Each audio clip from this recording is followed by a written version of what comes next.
Today at the National Press Club, Communications Minister Paul Fletcher. With the pandemic forcing many of us to work from home, reliable internet has never been so important. To outline how the national broadband network might underpin economic recovery, Paul Fletcher with today's address.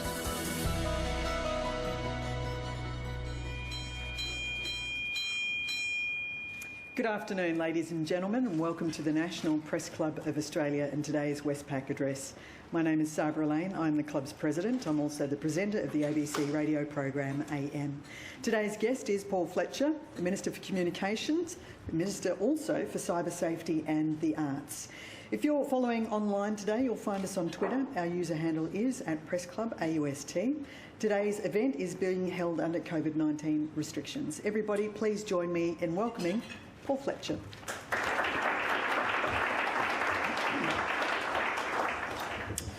Well, thank you very much, Sabra, and I'm very pleased to be here at the Press Club, and can I acknowledge particularly Stephen Rue, the Chief Executive of NBN, who is here with us, as well as many others from the telecommunications sector. Well, thanks to COVID, 2020 has been the year of working and studying from home, of Zoom and Skype and Teams and WebEx and BlueJeans and many other video conferencing apps, which has also made it the year when having a good home broadband connection really, really mattered. When Australia needed it, the NBN delivered.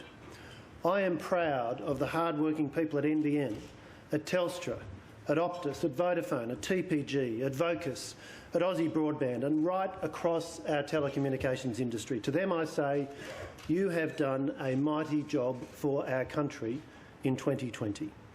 And I'm proud that our Liberal National Government took a failed project and got it back on track. Under three successive ministers, Malcolm Turnbull, Mitch Fifield and now me, we have followed a consistent plan.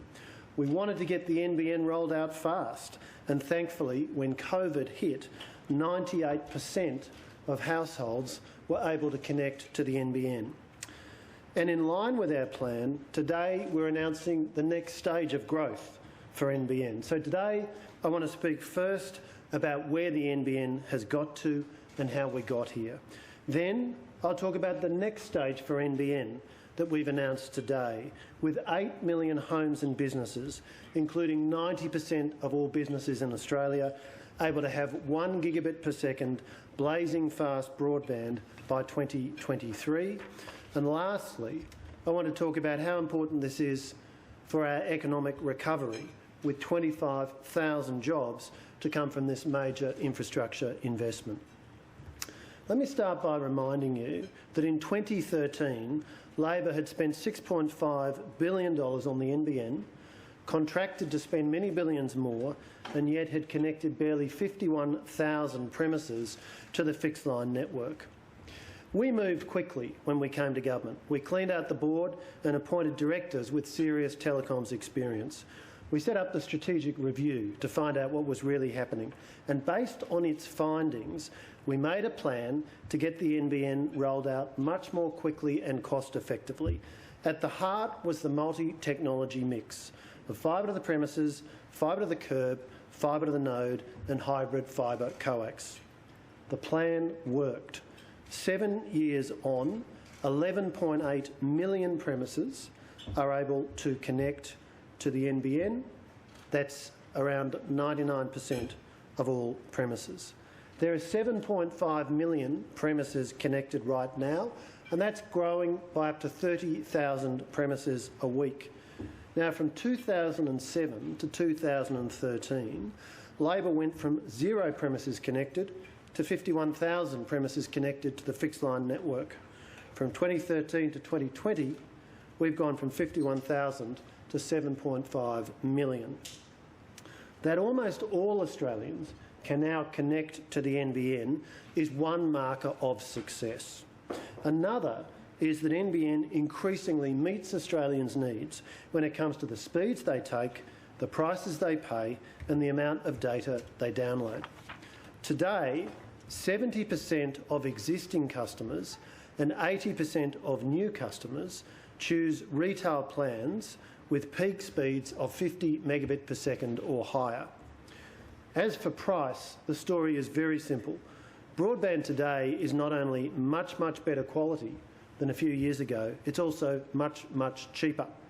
According to the ACCC, in the 4 years starting in 2014-15, the retail price of a 50 megabit per second service fell by 38% in real terms, from $144 per month to $89 per month. The price of the 100 megabit per second service fell by a similar margin.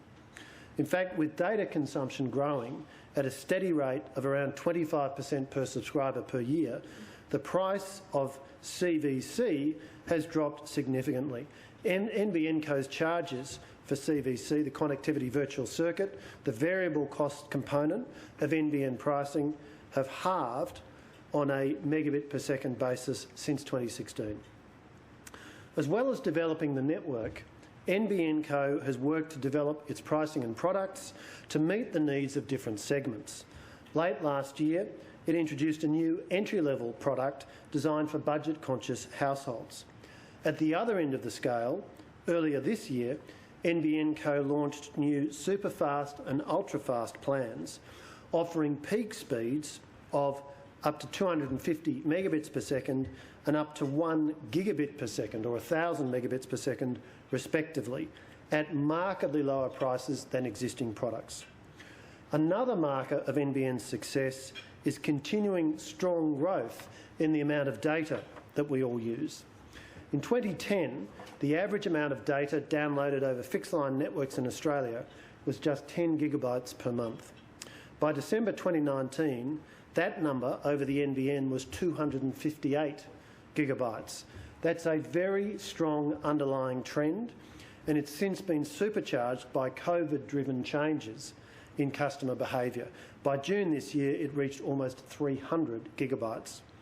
Network-wide, NBN hit its highest ever data download one night in early August at 16.2 terabits per second. That's a 47% increase on the pre-COVID traffic baseline. During the pandemic, the amount of data being downloaded during the day, with so many people working from home, was up around 70% on pre-COVID-19 levels. Now, very importantly, video conferencing requires uploads as well as downloads. So with lots of people working from home over video conferencing, uploads are up nearly 110%. Across a year, the average Australian downloads about 3.6 terabytes of content. To put that in context, it equates to about 10,000 hours of streaming music, 3,000 hours of surfing the web, 14,000 social media posts, 1,400 hours of high-definition video streaming, or 1,200 hours of gaming.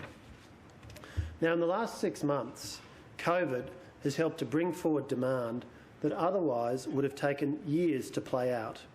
It seems very likely that at least some of that increased traffic load will be permanent. As NBN Co has built momentum operationally, so too has it built momentum in its financial performance. Revenue in the year just gone was $3.8 billion, up 36% on the previous year, driven by strong activations across both residential and business customers. And there was a strong demonstration of confidence in NBN's business model and cash flows in April this year, when NBN Co successfully raised $6.1 billion in the private debt markets. Putting all of this together, with NBN's volume rollout largely complete, with cash flows strong and rising, and demand for broadband steadily increasing, we can now move to the next stage of NBN's growth. We set out a plan in 2013. We've executed on the plan in a disciplined and methodical way. The result? Today, we have a network available to just about every Australian, offering a baseline speed of 25 megabits per second. What that means is that we're now in a position to build on the existing network architecture and drive fibre deeper and closer to homes and businesses. Yesterday, in Port Macquarie, I joined Regional Communications Minister Mark Coulton to announce a major network upgrade targeted at small and medium businesses, including in regional Australia. As we rebuild economic growth, greater digital capability for Australia's small and medium businesses is critical. NBN will invest $700 million over 3 years to open new opportunities for businesses around Australia to participate in the digital economy. Under the Business Fibre Initiative, up to 90% of all business premises in NBN's footprint nationwide will have access to fibre optic business-grade connectivity. We've designated 240 business fibre zones across the country, covering more than 700,000 businesses, including 250,000 regional businesses.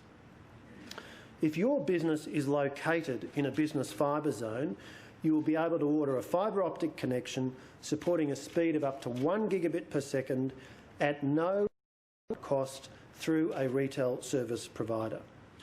This initiative, importantly, will also bring better pricing to many businesses. Today, only 12% of business locations in the NBN fixed line footprint have access to CBD zone pricing. That's NBN Co's lowest wholesale pricing tier for high-speed business broadband. But now, for any business located in a business fibre zone, that will change. You can now get the same premium-grade services and the same wholesale prices as if you were located in the centre of our biggest cities. In fact, wholesale prices will drop by up to 67%, meaning that 700,000 businesses located in business fibre zones can now expect to be able to order fibre connections from their retail service providers at much lower prices than were previously available. 14 business fibre zones will be situated in health precincts, including at least one in each state and territory. Now, inevitably, there will be some areas which have not been included in the 240 business fibre zones, but where local businesses are keen to see network upgrades. NBN Co has therefore set aside a $50 million fund from which it could co-invest with local councils, with state governments or with business groups to turn additional locations beyond the 240 into business fibre zones. This morning, I joined with NBN CEO Stephen Roux to announce that in addition to its business network upgrade, NBN Co will make a $3.5 billion investment in its residential network. This is a very big new infrastructure project, with new fibre to be built passing around 2 million premises over the next 3 years, and upgrades to NBN's HFC and fibre to the curb networks. It means that by 2023, 75% of all fixed line premises in Australia will be able to order ultra-fast broadband speeds up to 1 gigabit per second. We can do this now because the volume rollout is largely complete, because NBN's strong financial and operational performance means it can borrow against future cash flows, and because broadband demand is growing strongly. And we can get it underway almost immediately because NBN has a workforce in place right now. In the much overused phrase, this is a genuinely shovel-ready project. It is more efficient to move to the next upgrade phase right now rather than downsizing NBN's workforce, both directly employed and in delivery partners, waiting for several years and then ramping up again. Let me explain 4 different parts of the upgrade. First, NBN Co will spend $2.9 billion to take fibre deeper into the existing fibre to the node footprint. This will allow 2 million homes, which are today served by fibre to the node, including 950,000 in regional areas, to order speeds of up to 1 gigabit per second by 2023. Second, NBN will invest $400 million to upgrade the HFC, the hybrid fibre coax network, allowing all 2.5 million homes in the HFC footprint to order gigabit speeds from December 2021. Third, NBN will commit $100 million to a speed uplift program for the 1.5 million homes served by fibre to the curb. This will give these homes access to gigabit speeds through enablement of what's called G-Fast capability by 2023. And fourth, NBN Co will allocate $50 million for a program to target in-home wiring in the homes of customers served by the fibre to the node network. Problems within the home can often mean speeds are 5 to 20 megabits per second less than they could be. A focus on this issue will bring noticeable improvements to many customers. This is a major investment, but it is a logical extension of NBN's path to date. Between 2016 and 2020, the share of customers ordering a 50 megabit per second or higher speed has risen from 15% to 70%. Earlier this year, NBN relaunched products at much higher speeds. Home Superfast at up to 250 megabits per second, Home Ultrafast at up to 1 gigabit per second. Today's announcement, critically, means a massive jump in the share of premises able to order these speeds. For Home Ultrafast, it goes from 18% of the fixed line footprint to 75%. Now, another part of the plan I want to highlight is a significant commitment to upgrade the NBN in regional Australia. NBN Co has set aside a $300 million fund to co-invest with state, local and indeed federal government in programs designed to enhance broadband access technologies for rural and regional Australia. The investments that we're announcing today make good financial sense. They boost the company's internal rate of return from 3.2% to 3.7% and add significant value to this critical national asset. But they do not need additional equity or debt from government. We said we would cap government funding for NBN at $49 billion. That cap stays in place.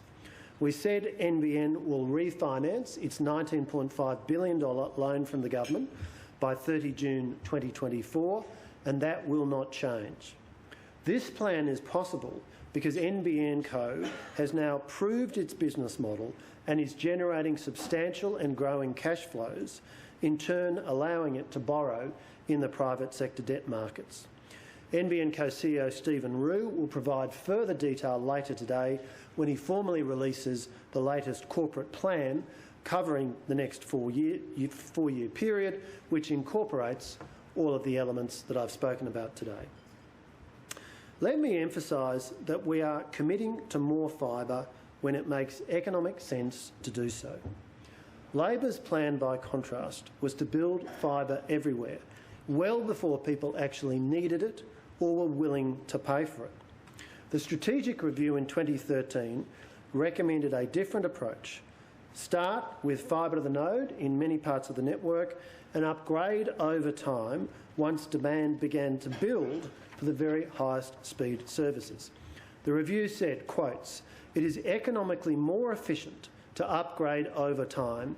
In addition, upgrading over time provides significant economic option value for NBN Co as technologies evolve, enabling NBN Co to utilise the most appropriate upgrade technology at the time." Close quotes. This is exactly what we're doing.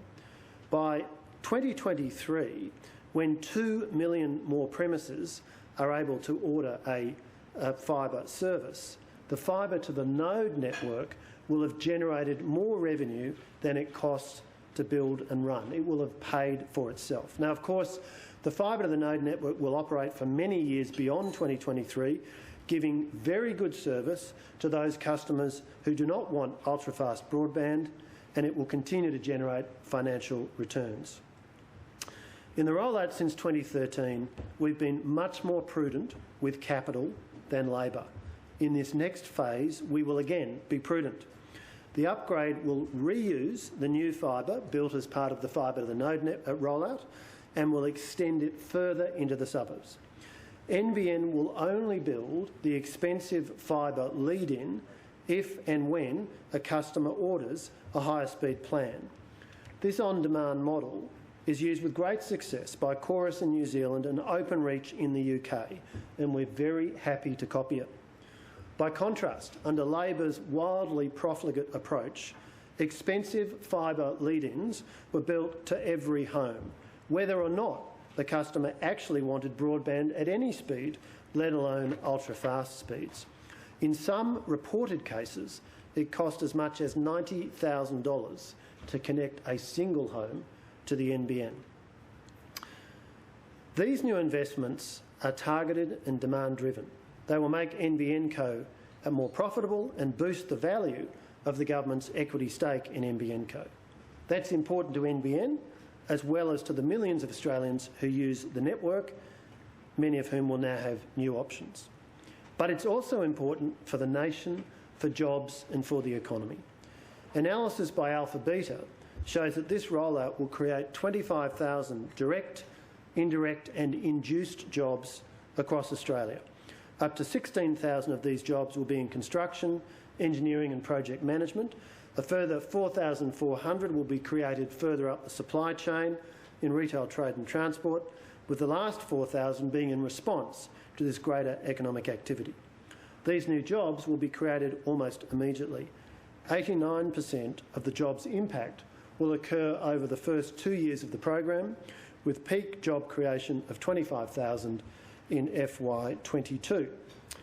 As well as short-term job creation, this NBN upgrade will bring longer-term productivity benefits, estimated to lift Australia's GDP by $6.4 billion by 2024.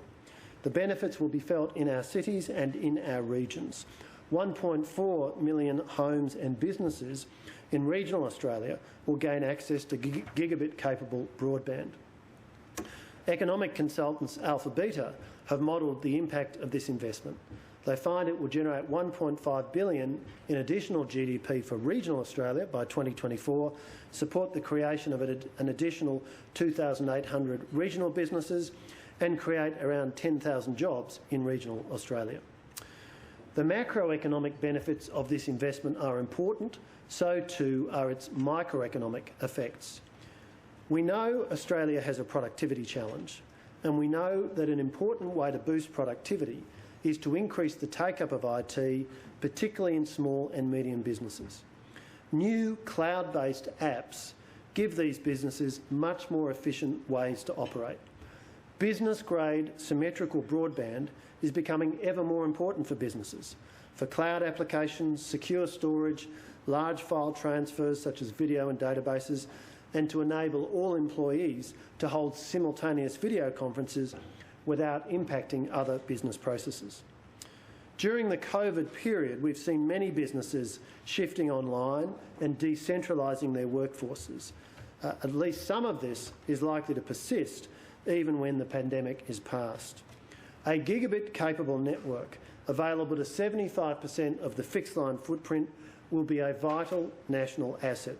It will help Australian businesses to operate in the new digital world, and it will boost Australia's competitiveness as the global economy recovers from the impact of COVID-19.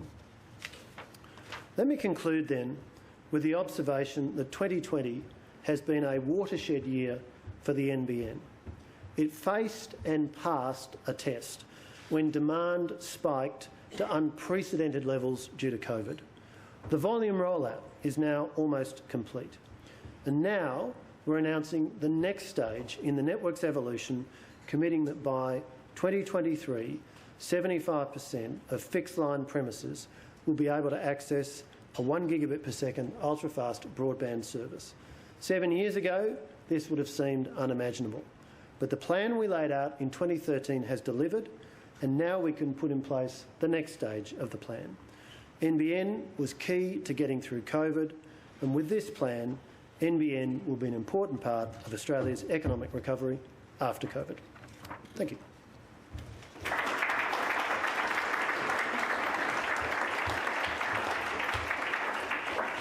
Thank you very much for that speech. I am going to read to you a quote. You are familiar with the website ZDNet.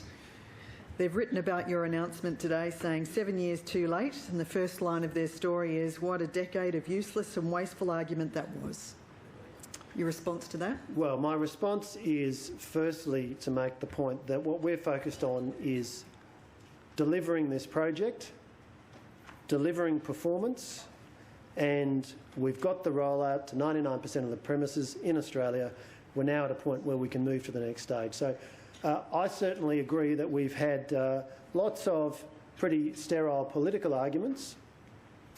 What our government is much more interested in is delivering a network that meets the needs of Australians. Today we're announcing a step change in that. And so building on, of course, the way the network succeeded in meeting the needs of Australians, particularly through the COVID period. And so I think we'll let the performance of the network and the project do the talking. Annika Smethurst. Annika Smethurst from the Sunday Telegraph. It's probably no surprise what my question might be about. It's been 16 months since the raid on the ABC and on my house, and at the time you said our government very strongly supports press freedom. It really is a bedrock principle, and you went on to say that it had understandably caused a lot of anxiety among journalists. And I just wondered, 16 months on, do you think your government's done anything to ease that anxiety, and what's to stop it happening again? Well, of course, we are working through a range of processes in response to what occurred, including the PJCIS, the Parliamentary Joint Committee on Intelligence and Security, reviewing these issues and making recommendations. Of course, what we've also seen is some of those legal processes play out, and it is important to be clear that actions by the Federal Police, as indeed by any other organisation or entity in our society, are subject to the rule of law and are subject to court challenge. So we'll continue to work through these issues.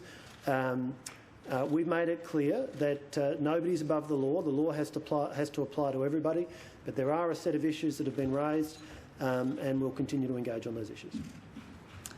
Dan Oakes still has this hovering over his head. Annika had this hovering over her head for such a long time. Do you understand the anxiety that they live through? Of course, the impact of this personally has been very challenging and confronting for the individuals affected.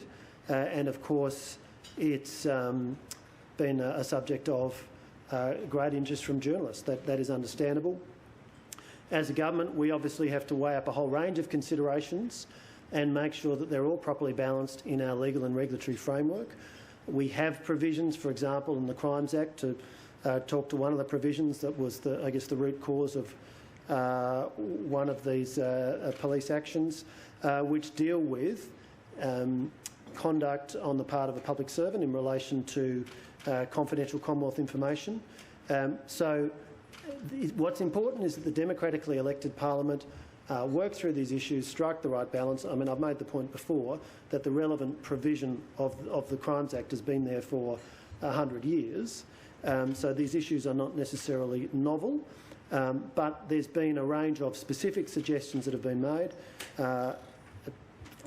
The Attorney-General, others have indicated that we've got processes to consider those suggestions, including through the Parliamentary Joint Committee on Intelligence and Security. Yeah, the National Press Club, we are the home of free speech here. Do you worry about the chilling implications of that?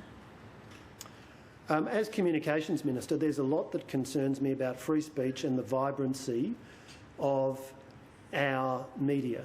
A free and vigorous media is critical to the functioning of our democracy. Amongst the issues which need to be considered there are the economic sustainability of large parts of our media sector. We've seen the business model that underpins media organisations other than the ABC and to a substantial extent SBS come under great challenge. We're obviously working through that issue when it comes to the mandatory code that the ACCC has been charged with developing. So I think governments in a democracy, and certainly the Communications Minister of the day, as well as many other ministers, absolutely are concerned about the importance of a free press, the importance of a vigorous media, and the importance of the press doing its job in a democracy. Our next question, sorry, Rosie Lewis. Rosie Lewis from The Australian. I do have a question on the NBN, if I'm allowed to get to it, but just quickly on the purchase of the Leppington Triangle land for the Western Sydney second runway. You say you were briefed on the acquisition, but you didn't have all the facts in front of you because of the department. If you did have all the facts in front of you, if you had known that the federal government was paying 22 times as much as the New South Wales government, they had requested a quote from just one supplier, there were potential conflict of interest problems, that there were coffee shop meetings with the landowner without properly recorded records of those conversations, would you have allowed the acquisition to go ahead? You've rightly referenced quite a number of things that are set out in the Auditor General's report about this question of the price that was paid by the Commonwealth for a piece of land then adjacent to and now forming part of Western Sydney Airport. The Auditor General's report makes it very plain that officials within the department provided briefing material to a Deputy Secretary of the department who made the decision to proceed with the transaction. So it was made by a Deputy Secretary, not by a Minister. And the Auditor General makes it plain that in his assessment, and I wouldn't disagree with that assessment, information that should have been provided to the decision maker was not provided. He also makes it plain, or the report also makes it plain, that that information was not provided to the Minister. So it was a decision taken by a Deputy Secretary of the Department. The provision of information as to the land valuation and its methodology, the Auditor General finds, was inadequate, and he describes the report uses the language unethical. Certainly, as I've looked at the Auditor General's report, I have absolutely learned things I did not know before. I think the Auditor General is right to have made the recommendations that he has. I welcome the fact that the Department has said, the Department of Infrastructure has said that it accepts those recommendations and will implement them, and obviously that's with a view to making sure that something like this doesn't happen again. I'm just going to jump in there. You've said this morning that you talked about ethics and you talked about lack of due diligence. Could you, when you talk about ethics, what do you mean there? Do you worry that this is potentially corrupt? What I mean is that the Auditor General, in its report, described what occurred as being unethical. And specifically, I read that as a reference to the fact that in the briefing material that went to the Deputy Secretary of the Department who made the decision, and in addition, what went to me, that key pieces of information were not disclosed, including information that would help make an assessment of whether the valuation, whether what was being paid was reasonable.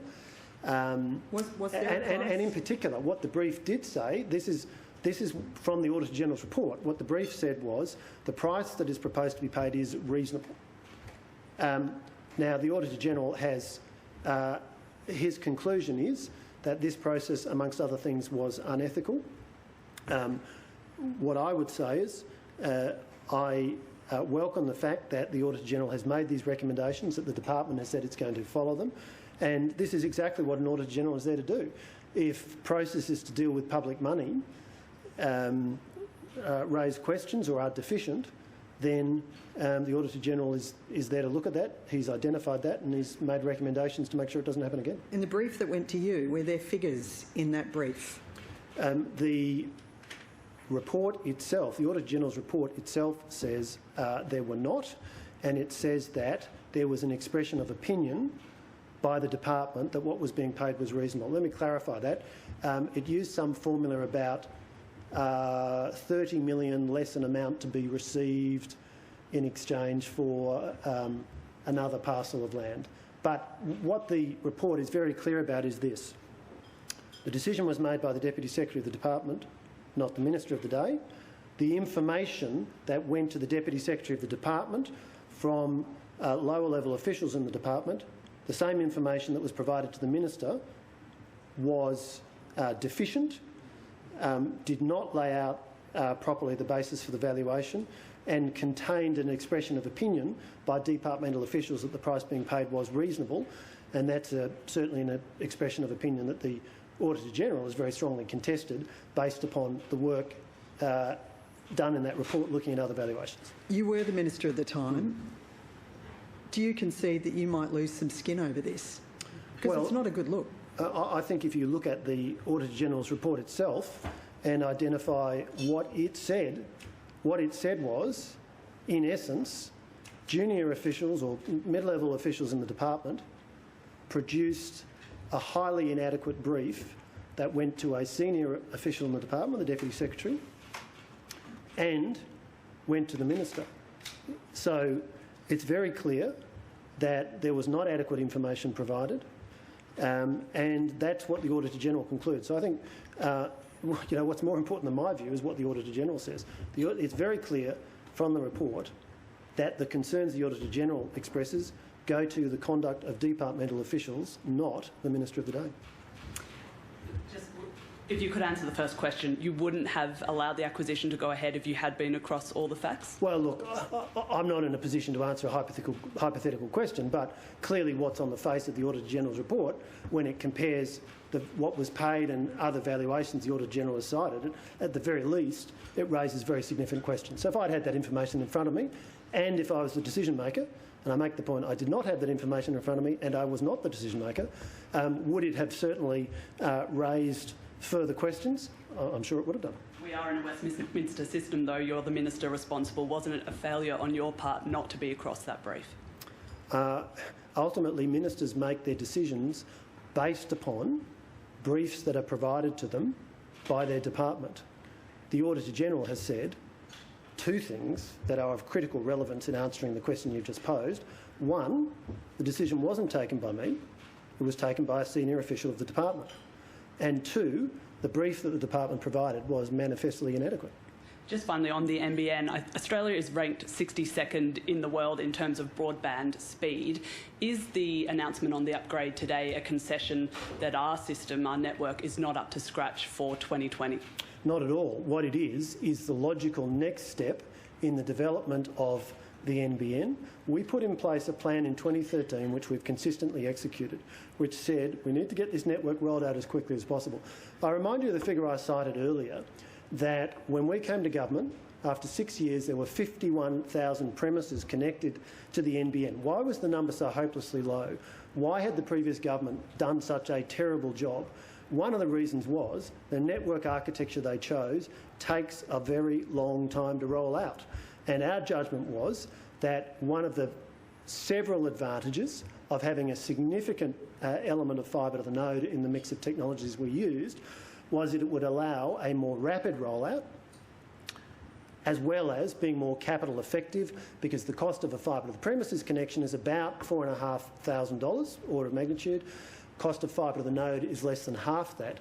And I make the point that Labor's design strategy, deeply flawed in our assessment, was that fibre to the premises would be connected to every home, whether the customer had any interest in broadband at all, let alone the ultra-fast speeds that need fibre. Our approach consistently has been different, more careful with capital, and we're maintaining that in this next phase by saying we'll only build the fibre lead-in if the customer orders a service. Just on the Leppington land, getting back to the issue, you've said that it was a DepSec that was responsible for making this decision. Should people lose their jobs over this? Should someone lose their job? Look, I've got no more to add to what I've already said. A transaction occurred. It was signed off by a Deputy Secretary of the Department based upon advice from officials at a lower level within the Department. The Auditor-General has produced a report which identifies serious issues. It's made recommendations to the Department of Infrastructure. That department has said that it will accept those recommendations.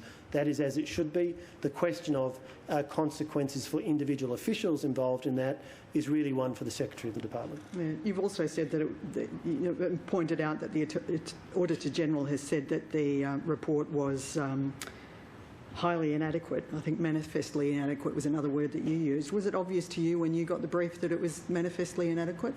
Well, the whole point of what the Auditor-General has said in his report... No, I'm answering your question, Sabra. What the Auditor-General has said is that the briefing that went to a senior official and to the Minister was missing key information.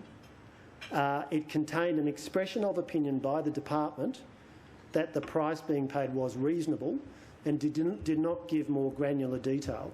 So on the face of that brief, there was nothing that rang alarm bells. But the point the Auditor General has made is there's stuff that should have been in the brief that wasn't. Lisa Vicentin. Lisa Vicentin from the Sydney Morning Herald and the Age newspapers.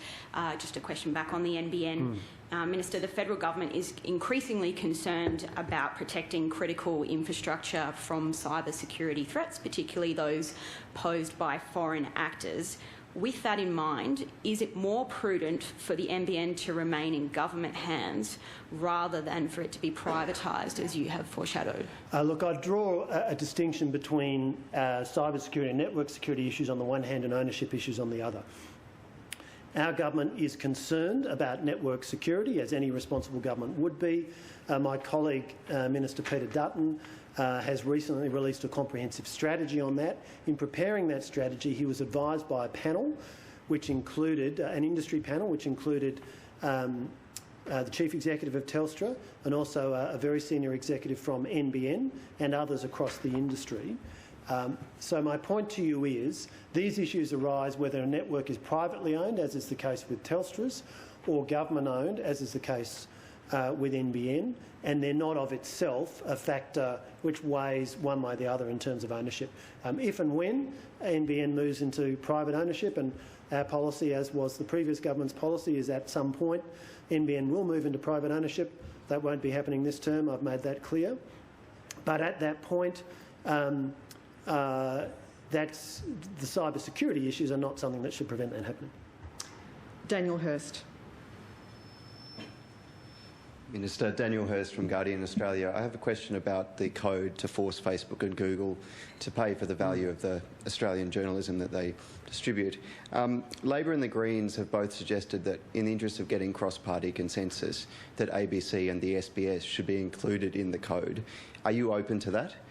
And secondly, as a way to resolve disputes, are you open to anything other than final offer arbitration? Well, what I'd say is that we're going through a process right now in relation to the draft code that the ACCC prepared, the draft of the mandatory code.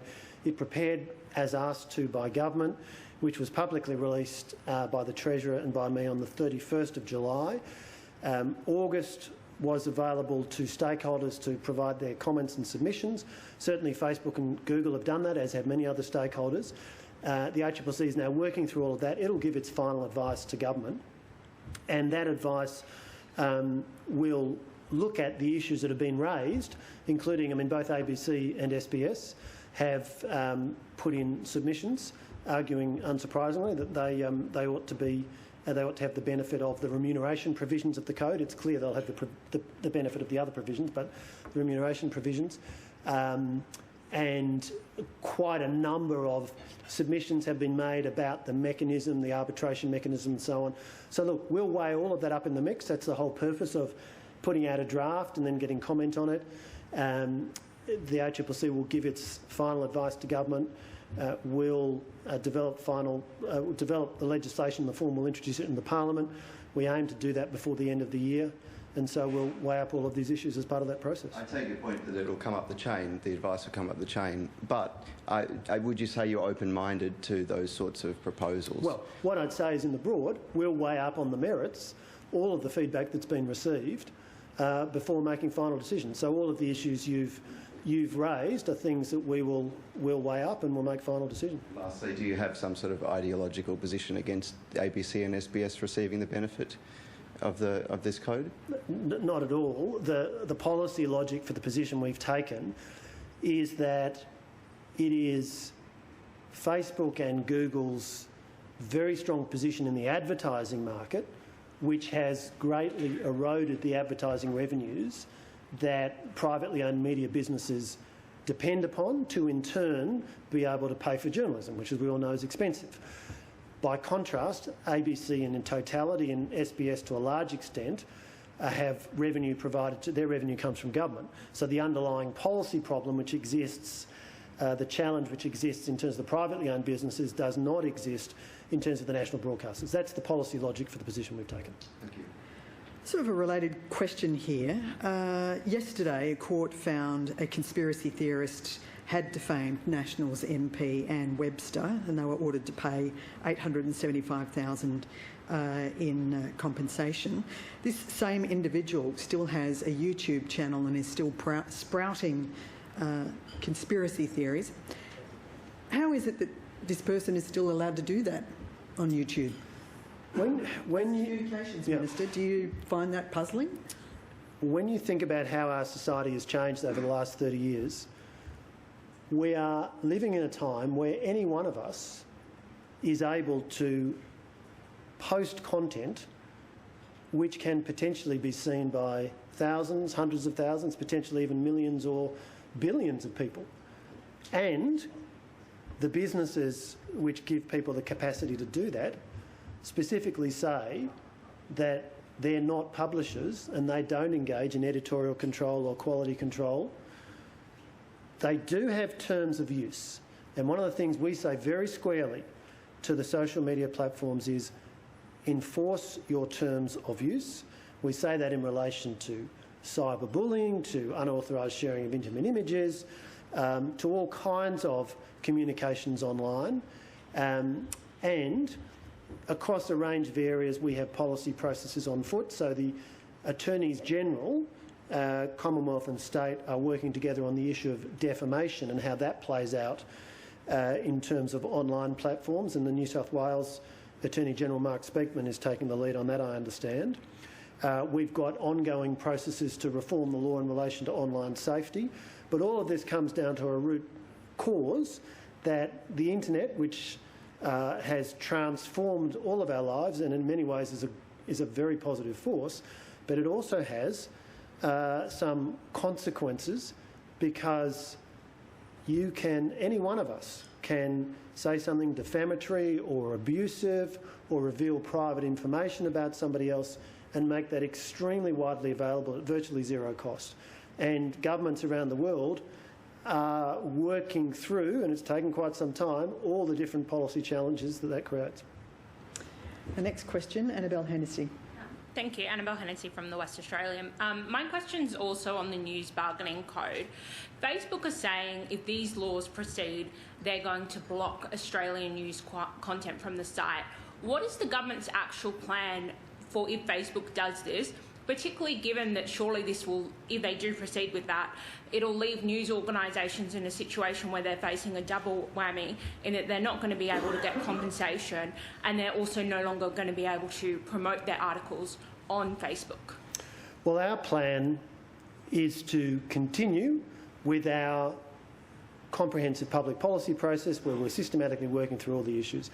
As the Treasurer has observed, as the Prime Minister has observed, as I've observed, it is by no means unprecedented for large global digital companies to make threats in the context of seeking to influence a public policy outcome where there are things that they may not like. As the Prime Minister has observed when he was Treasurer and our government moved to make GST charge more widely on digital transactions, Amazon threatened to leave Australia. They were back quite soon afterwards. So look, we'll work through these issues on the merits. In terms of particular statements by particular digital media platforms, I think the questions about what that might mean and its implications are best directed to them. Tim Shaw. Thanks, Sabra. Minister Tim Shaw, Director of the National Press Club. It was back in 1992 when then Communications Minister Senator Graham Richardson said we need competition, particularly in mobility. If we fast forward 28 years, we've got Telstra valued today at 33 billions, TPG at 13. Optus has delisted from the Australian share market, but Singtel, its owner, is valued at 70 billions. Tell us how much today the NBN is worth. And secondly, in terms of pricing policy from the NBN, particularly at a wholesale level, have we got enough competition pressure there? You've got retailers like those three I just mentioned that'll be retailing that NBN product you've described today. But can we just look at you responding to the value and also to the competition? Look, on the first question, NBN's obviously not a listed entity, so we don't have a market value we can look to every day. My focus as Minister, indeed the company's focus, the government's focus with these measures, is on equipping the NBN to better serve the needs of Australian consumers and businesses. Value is a matter that will be determined at some point in the future if and when there's a transaction, when NBN passes into other hands. The revenues that you've described today, yeah, sure. Surely NBN can tell the Minister, well, look, today, on a price times earning, this is what the organisations were. Look, we're focused on delivering the best outcome for consumers and businesses. What I would say is we've obviously put all of this through a test in terms of a return on investment.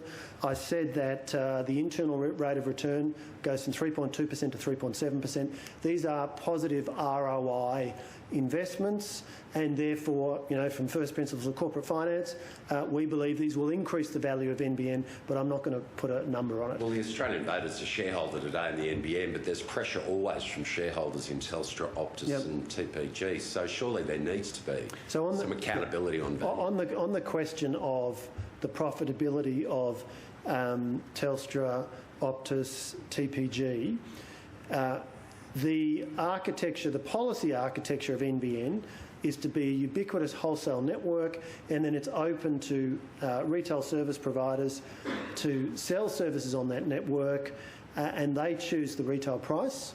Now, in terms of the wholesale price, I quoted some numbers before. It has dropped pretty steadily.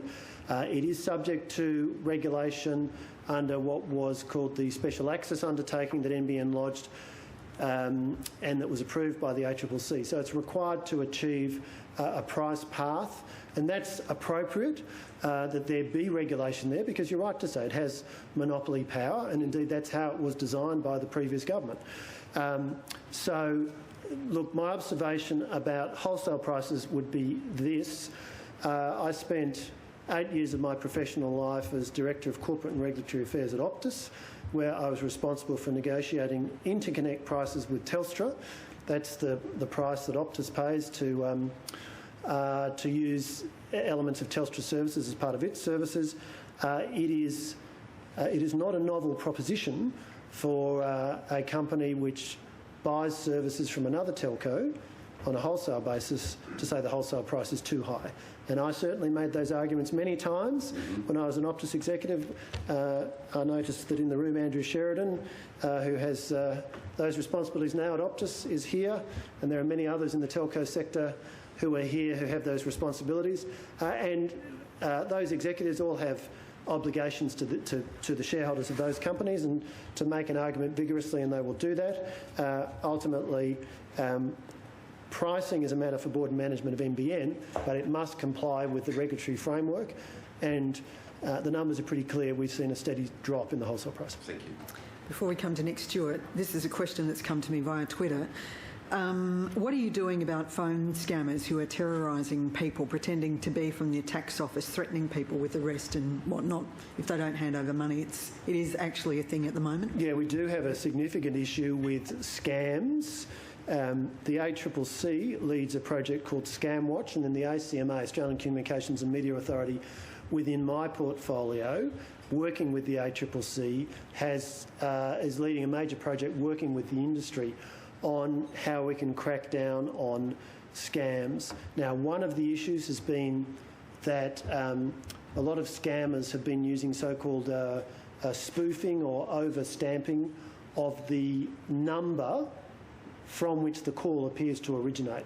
So Australians will get a phone call. It will look like it's coming from a well-recognised number that's used by the Australian Tax Office or another well-known organisation that advertises inbound numbers.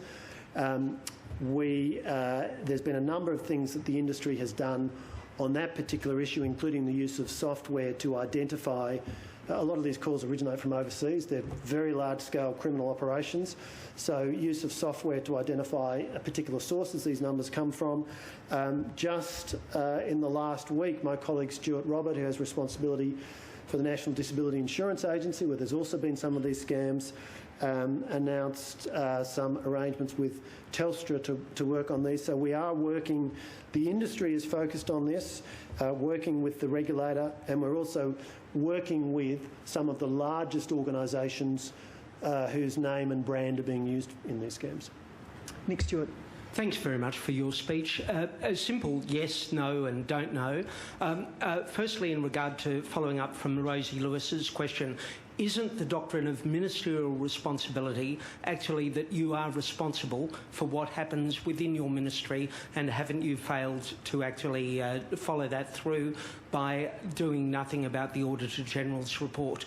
Secondly, in regard to Annika Smethurst's issue, you have said how concerned you've been over the last 11 months about the raids on journalists, but the reality is you have done absolutely nothing. Is that correct or not?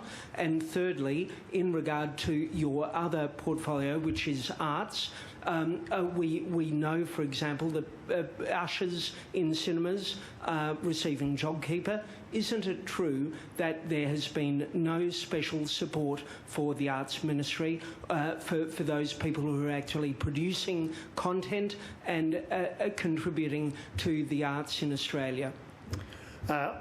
You asked for a simple answer. My answer to all three of these is no. I disagree with you on all three.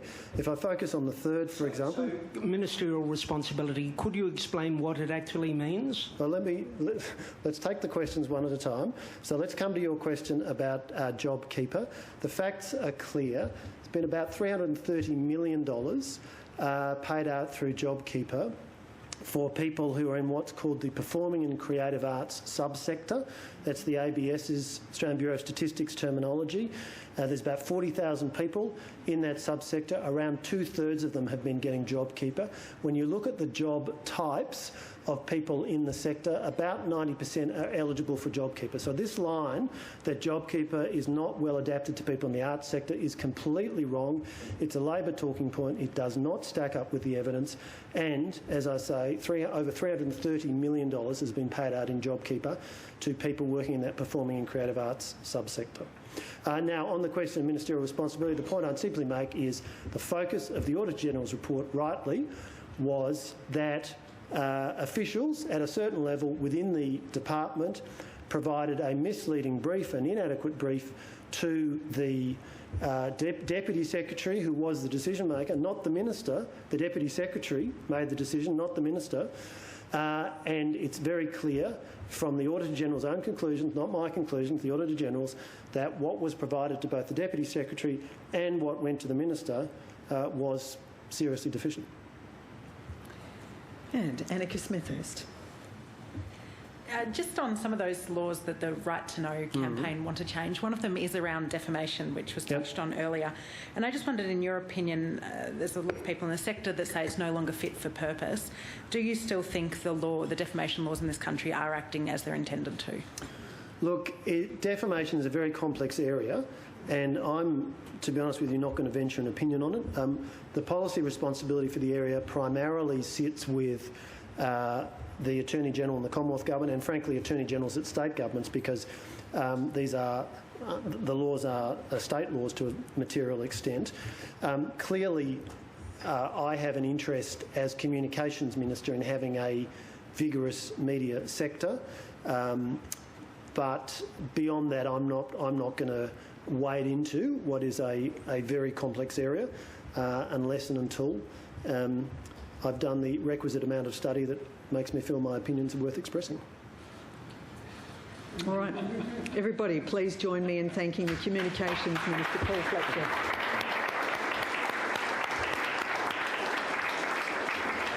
And to say thank you from the Press Club, we have Press Club membership. Beauty. To enable you to come anytime. Thank you, Carol. Borders are lifted. Go to Washington, our sister club in Washington. We do. Yeah, Washington.